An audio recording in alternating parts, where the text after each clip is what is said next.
Imagine a seguinte situação.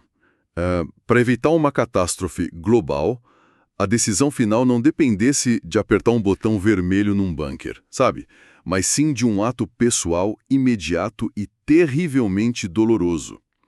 Que tipo de decisões seriam tomadas se os líderes tivessem que sentir as consequências na própria pele, ali no mesmo instante? Essa imagem forte é o ponto de partida da nossa conversa de hoje. Vamos analisar uma tática muito eficaz para eliminar maus hábitos. Nossa fonte é o livro Hábitos Atômicos, de James Clear, e vamos nos aprofundar no que ele ensina no capítulo 17, como um parceiro de responsabilidade pode mudar o jogo. E a premissa desse capítulo é fascinante, porque geralmente a gente pensa em como tornar os bons hábitos mais fáceis, mais prazerosos. Aqui, a lógica é o contrário. É a inversão da quarta lei da mudança de comportamento. A questão é, como podemos tornar um mau hábito imediata e profundamente insatisfatório? Ah, entendi. A ideia é criar um custo, sabe? Uma dor instantânea que impeça a gente de seguir pelo caminho errado. Certo, vamos destrinchar isso. A história que abre o capítulo é a chave para entender essa ideia. É sobre um cara chamado Roger Fisher, especialista em negociação de Harvard. Isso, durante a Guerra Fria. Ele estava obcecado com o risco de uma guerra nuclear. E a solução que ele propôs De arrepiar. é quase macabra. Sim, mas a lógica é impecável. O Fisher sugeriu que os códigos para o lançamento dos mísseis nucleares ficassem dentro de uma cápsula pequena. E essa cápsula, ela seria implantada cirurgicamente ao lado do coração de um voluntário. Um assessor que acompanharia o presidente americano em todo lugar, 24 horas por dia. Nossa, que imagem! E o ponto crucial é como esses códigos seriam acessados, né? Para começar uma guerra, o presidente não ia apertar um botão. Ele teria que pegar uma faca de açougueiro, que também estaria sempre com ele, e literalmente matar esse voluntário para tirar a cápsula do corpo dele. Exato. A ideia era transformar a abstração de milhões de mortes em algo visceral. O presidente teria que ver o sangue nas próprias mãos antes de tomar a decisão. O que o Fisher fez, na prática, foi aplicar um princípio fundamental da psicologia à aversão à perda. A dor de uma perda imediata e concreta. Neste caso, tirar uma vida com as próprias mãos, ela é sentida de uma forma muito mais intensa do que qualquer ganho abstrato, tipo vencer uma guerra. Ele transformou um cálculo geopolítico numa perda pessoal insuportável. Faz todo sentido. A gente sente muito mais a dor de perder R$100 do que a alegria de ganhar R$100, né? E essa história ilustra perfeitamente o argumento do livro. A dor é uma professora eficaz. Extremamente eficaz. Quando o fracasso é doloroso, ele fica marcado. Se ele for indolor, a gente simplesmente ignora e repete o erro. E a velocidade com que essa consequência chega é o que decide tudo. Sim, a sociedade funciona com base nisso. Pensa bem, um encanador faz um bom trabalho porque ele teme a avaliação ruim de um cliente que afeta o negócio dele imediatamente. Um restaurante serve boa comida porque sabe que se não fizer, o cliente não volta. O problema com os nossos maus hábitos, tipo comer mal, procrastinar, é que a punição é sempre tardia. Sim, o prazer do chocolate é agora. O ganho de peso é só daqui a um mês. Essa do Fisher e a do capítulo é encurtar essa distância. É trazer a dor do futuro para o presente. A chave é adicionar um custo instantâneo à ação que a gente não quer fazer. Não pode ter intervalo. Sim, e tem uma nuance importante que o livro destaca. Para essa estratégia funcionar de verdade, o custo de ceder ao mau hábito tem que ser maior que o custo de resistir a ele. A dor tem que superar o prazer. Exatamente. A dor de fazer a coisa errada tem que ser maior que o prazer que ela proporciona. E aí o desafio é encontrar um custo que seja doloroso de verdade, mas não tão extremo a ponto de desmotivar, sabe? É uma linha bem tênue. Essa ideia do Fisher é genial como exercício de pensamento, mas é óbvio que é impraticável. Fico pensando em como trazer essa dor imediata para o nosso dia a dia, para hábitos tipo, sei lá, parar de roer as unhas. O livro oferece alguma ferramenta mais realista? Oferece sim. E é uma ferramenta muito elegante, chamada contrato de hábito. A analogia que o autor usa para explicar é perfeita.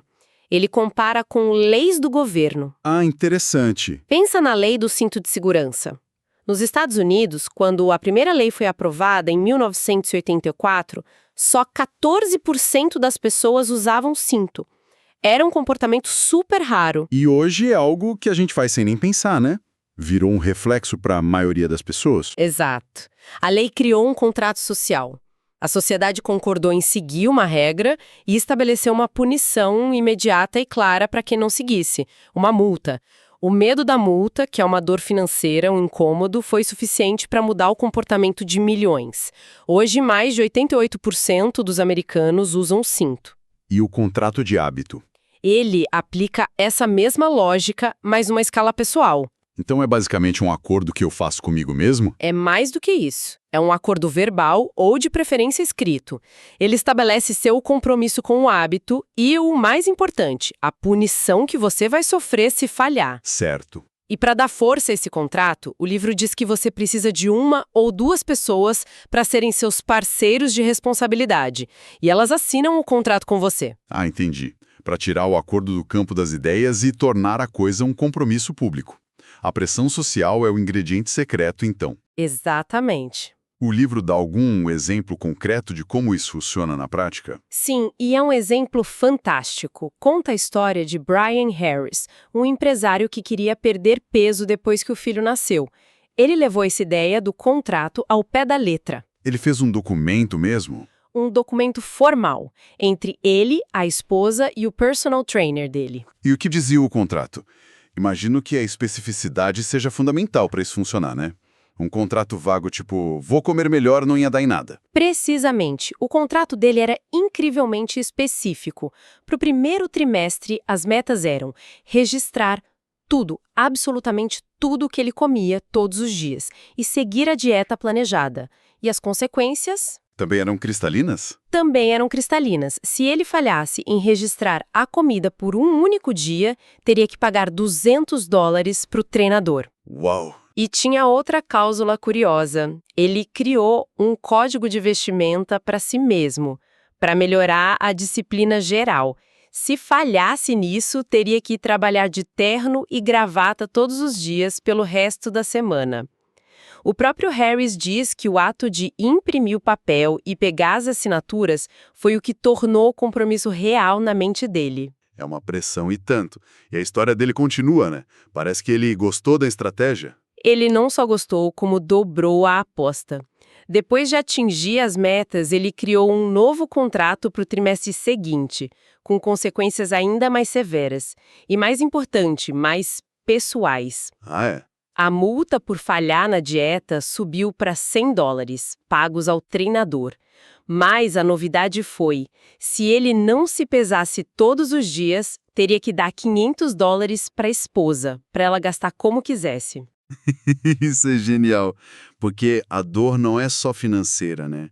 É também a dor de admitir a falha para a parceira e ver ela indo às compras com o dinheiro do seu fracasso. Exato, é uma punição com múltiplas camadas de dor. Que cruel. Mas a punição que ele considerava a mais dolorosa de todas era outra. Ele é um fã fanático do time de futebol americano Alabama Crimson Tide. Ok. O contrato estipulava que se ele perdesse uma única sessão de corrida, teria que usar um boné do time arquirrival, o Auburn Tigers, pelo resto do trimestre.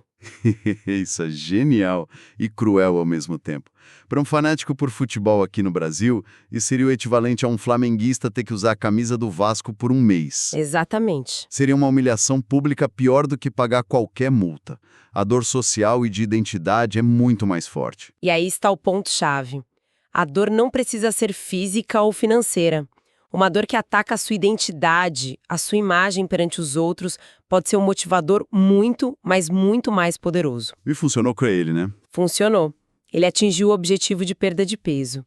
O que torna isso tão eficaz é que os custos de falhar se tornam públicos, imediatos e pessoalmente dolorosos. Isso me faz pensar aqui. Talvez nem seja preciso um contrato tão formal, com assinatura e multa. Será que o simples fato de ter alguém observando, sabendo da sua meta, já não seria suficiente? Sem dúvida. O contrato é a versão mais extrema, mas o princípio fundamental é o da responsabilidade. O simples fato de ter um parceiro, alguém que sabe o que você está tentando alcançar, já muda tudo. É a base da psicologia humana, né? A mais primitiva, nós nos importamos profundamente com o que os outros pensam da gente. Queremos parecer competentes, disciplinados, confiáveis aos olhos dos outros. É a diferença entre treinar sozinho na academia e treinar com um amigo te esperando. A chance de você faltar no segundo caso é muito menor. Exato. O custo imediato de procrastinar quando alguém está observando deixa de ser uma falha pessoal e privada. Ele se transforma no risco de decepcionar alguém, de parecer preguiçoso ou sem palavra. A gente está falhando não apenas com a gente mesmo, mas com eles também. E esse custo social é imediato e muito poderoso. O livro menciona exemplos mais simples disso, certo? Lembro da história da comediante Margaret Cho. Sim, ela e um amigo têm um desafio de escrever uma piada ou uma música por dia. Nenhum contrato, nenhuma multa. A única coisa que os mantém na linha é que no final do dia, um vai perguntar ao outro: "E aí, você fez o seu?" Só isso. Só essa simples pergunta já cria a pressão positiva necessária para a tarefa ser feita. É o poder da observação mútua. E tem a versão mais tecnológica disso, com o Thomas Frank, o empresário que queria acordar mais cedo. A solução dele foi brilhante e aterrorizante. Sim, ele usou a tecnologia para criar um parceiro de responsabilidade automático. O objetivo dele era acordar às 5h55 da manhã. Ele programou um tweet. Um tweet. Isso, um tweet para ser publicado automaticamente da conta dele às 6h10, caso ele não desativasse o alarme. O tweet dizia algo como: "São 6h10 e eu não acordei porque sou preguiçoso. Responda a este tweet e ganhe $5 via PayPal, para os 5 primeiros." É a combinação perfeita de custo financeiro com humilhação pública em massa. O custo real ali não são os $25, é a vergonha, né? Ter a sua preguiça exposta para todos os seguidores. E o que conecta todos esses exemplos, da faca de açougueiro ao tweet automático, é que eles exploram um comportamento social que já está muito enraizado na gente. Nós penteamos o cabelo, escovamos os dentes, escolhemos nossas roupas com cuidado. A gente faz isso o tempo todo. Fazemos porque sabemos que existe uma recompensa social positiva associada a uma boa aparência. O parceiro de responsabilidade simplesmente canaliza essa nossa necessidade de aprovação social e aplica um hábito específico que queremos mudar. E o que define um bom parceiro de responsabilidade? Não pode ser qualquer pessoa, imagino. Alguém que é muito complacente talvez não funcione. Essa é uma ótima questão. O livro não se aprofunda muito nisso, mas a gente pode inferir que o parceiro ideal é alguém cujo respeito você valoriza muito. Não pode ser alguém que vai dizer: "Ah, tudo bem, deixa pra lá." Tem que ser alguém que cobra. Que cobra, mas de forma construtiva. Que compartilhe dos seus valores de disciplina, de crescimento. A relação precisa ser de apoio mútuo, não de vigilância e vergonha. A escolha do parceiro é tão importante quanto criar o contrato. Então, para a gente amarrar a grande lição do capítulo, para quebrar um mau hábito, a inversão da quarta lei é torná-lo imediatamente insatisfatório. Seja com um contrato formal com consequências dolorosas ou simplesmente tendo alguém para quem prestar contas. Criar um custo social e imediato para a inação é um dos motivadores mais poderosos que existem. Perfeito! E é fundamental entender que essa tática não é sobre masoquismo ou autopunição, sabe? É sobre ser estratégico com a nossa própria natureza. Em vez de lutar contra a nossa necessidade de aprovação social ou nossa sensibilidade à dor, nós as usamos como ferramentas. A gente alinha as consequências de curto prazo com as nossas ambições de longo prazo. É uma forma inteligente de hackear propriamente para alcançar o que a gente mais deseja. Isso nos deixa com um pensamento final para reflexão. O capítulo foca muito em usar consequências negativas para evitar maus hábitos. Mas e se a gente virasse essa lógica de cabeça para baixo? Como esse mesmo mecanismo de responsabilidade social poderia ser usado de forma positiva, o que mudaria se, em vez de uma punição pela falha, houvesse uma recompensa ou um reconhecimento público imediato por parte de um parceiro toda vez que o hábito desejado fosse cumprido com sucesso?